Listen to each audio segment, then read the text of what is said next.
semua, perkenalkan nama saya Mesadiati. Saya dari kelas 10 TKA. Di sini saya akan membahas materi tentang energi dan perubahannya.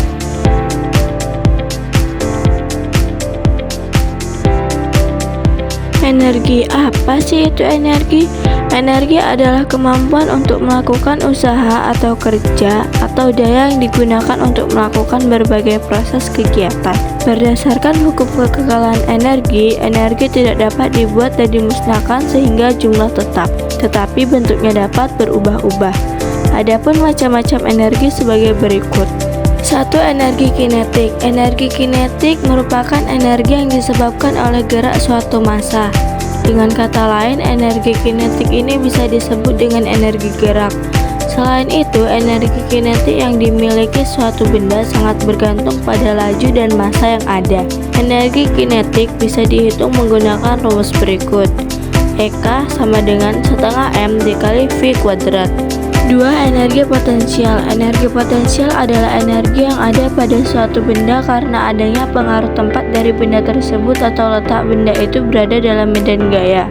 Energi potensial ini bisa disebut dengan energi diam. Kenapa energi bisa diam? Karena benda yang dalam keadaan diam sudah dapat mempunyai energi. Energi potensial memiliki dua jenis, yaitu energi potensial gravitasi dan energi potensial elastis.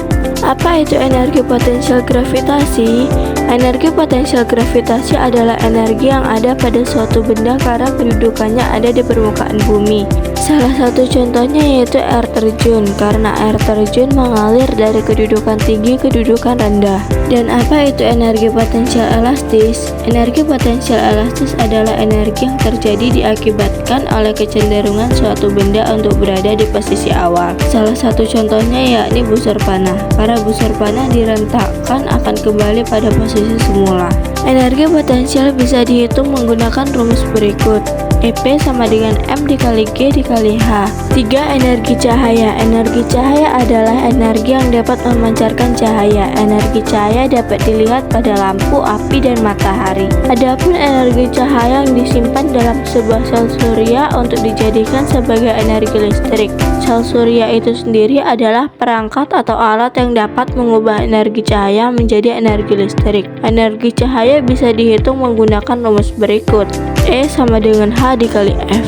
4. Energi listrik. Energi listrik adalah energi yang menghantarkan arus listrik pada suatu benda. Energi listrik bisa dikatakan salah satu energi yang tidak bisa dipisahkan dari manusia, terutama pada zaman yang sudah modern. Contoh dari energi listrik seperti komputer, televisi, eskalator, lift, dan lain-lain. Rumus yang dipakai yaitu W sama dengan V dikali I dikali T. 5. Energi bunyi. Energi bunyi adalah energi yang dapat menghasilkan suatu bunyi atau suara.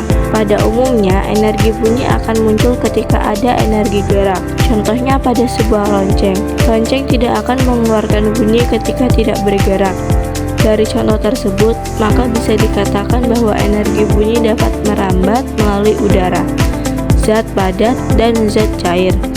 Namun energi bunyi ini tidak akan dapat merambat melalui ruang hampa udara. Rumus yang dipakai adalah W sama dengan WP ditambah WK. 6. Energi kimia. Energi kimia adalah energi yang diserap pada reaksi kimia selama penguraian atau pembentukan senyawa. Energi kimia yang tersimpan di dalam tubuh biasanya karbohidrat, lemak, dan protein.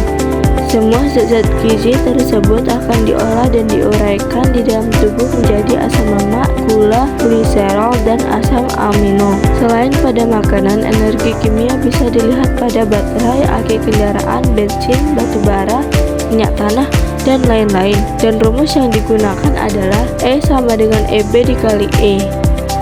7. Energi panas. Energi panas adalah suatu energi yang berasal dari panasnya suatu benda. Biasanya energi panas ini juga dikenal dengan kalor. Contoh energi panas bukan hanya matahari, tetapi masih ada contoh lainnya seperti api, minyak bumi, batu bara, dan panas bumi.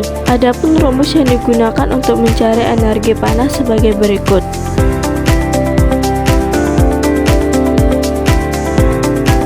8. Ke-8, energi nuklir. Energi nuklir berasal dari inti atom yang cukup berbahaya, yaitu melalui radioaktif dari uranium dan plutonium. Dapat menghasilkan tenaga yang lebih besar melalui reaksi inti, baik reaksi fisi maupun reaksi fusi. Tetapi diperlukan tenaga ahli dan perlengkapan yang memodal untuk menstabilkan reaksinya sebelum bisa digunakan tenaganya, karena salah penanganan bisa meledak dengan sangat dahsyat.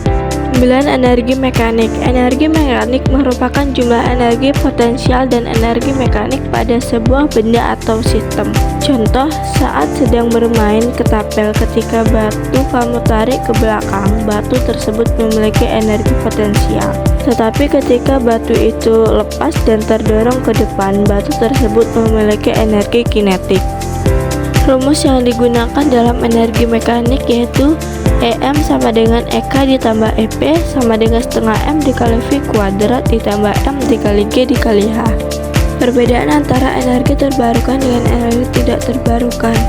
Pertama, energi terbarukan dapat diperbarui secara terus-menerus, sedangkan energi tidak terbarukan tidak dapat diperbarui dalam waktu singkat. Kedua, energi terbarukan tidak memiliki dampak negatif pada lingkungan, sedangkan energi tidak terbarukan dapat mencemarkan lingkungan. Ketiga, energi terbarukan ramah lingkungan, sedangkan energi tidak terbarukan bergantung pada faktor geologi. Keempat, energi terbarukan solusi jangka panjang, sedangkan energi tidak terbarukan sumber daya yang terbatas. Energi terbarukan. Ada beberapa energi terbarukan sebagai berikut. Pertama, energi surya. Energi surya adalah energi yang dihasilkan dari sinar matahari dan merupakan sumber energi terbarukan yang ramah lingkungan. Energi surya dapat diubah menjadi energi listrik dengan menggunakan panel surya. Kedua, energi air. Pemanfaatan air sebagai sumber energi sudah cukup lama dikenal. Energi air atau hydropower adalah energi yang dihasilkan dari pergerakan air yang memutar turbin. Energi air merupakan salah satu sumber energi terbarukan yang ramah lingkungan dan dapat diandalkan. Ketiga, biomasa. Biomasa merupakan energi terbarukan yang berasal dari bahan biologis yang berasal dari organisme yang hidup atau belum lama mati. Biomasa dapat digunakan langsung sebagai bahan bakar atau untuk memproduksi bahan bakar jenis lain seperti biodiesel, bioetanol, atau biogas. Terakhir, tenaga angin. Tenaga angin adalah energi terbarukan yang dihasilkan dari gerakan udara yang diubah menjadi listrik dengan menggunakan turbin angin. Tenaga angin berasal dari udara yang mengalir secara alami di atmosfer bumi. Energi tidak terbarukan. Adapun sebagai berikut. Pertama, minyak bumi. Minyak bumi merupakan kumpulan titik-titik minyak yang masih berwujud lumpur hitam dan belum dapat dimanfaatkan secara langsung. Disebut sebagai minyak mentah. Kedua, sumber energi nuklir. Sumber energi nuklir adalah inti atom atau nukleus yang terdiri dari proton dan neutron. Energi nuklir dihasilkan dari reaksi antar partikel di dalam inti atom. Ketiga, energi panas bumi. Energi panas bumi adalah energi yang berasal dari panas yang terperangkap di dalam bumi. Energi ini terbentuk secara alami dari pemanasan batuan dan air, serta unsur-unsur lain yang tersimpan di dalam kerak bumi. Energi panas bumi dimanfaatkan untuk menghasilkan listrik melalui pembangkit listrik panas bumi. Terakhir adalah batu bara. Batu bara adalah batuan sedimen yang terbentuk dari sisa-sisa tumbuhan yang telah mati dan terpreservasi dalam kondisi bebas oksigen. Batu bara merupakan sumber energi yang tidak terbarukan karena proses pembentukannya yang sangat lama dipengaruhi oleh faktor tektonik bumi.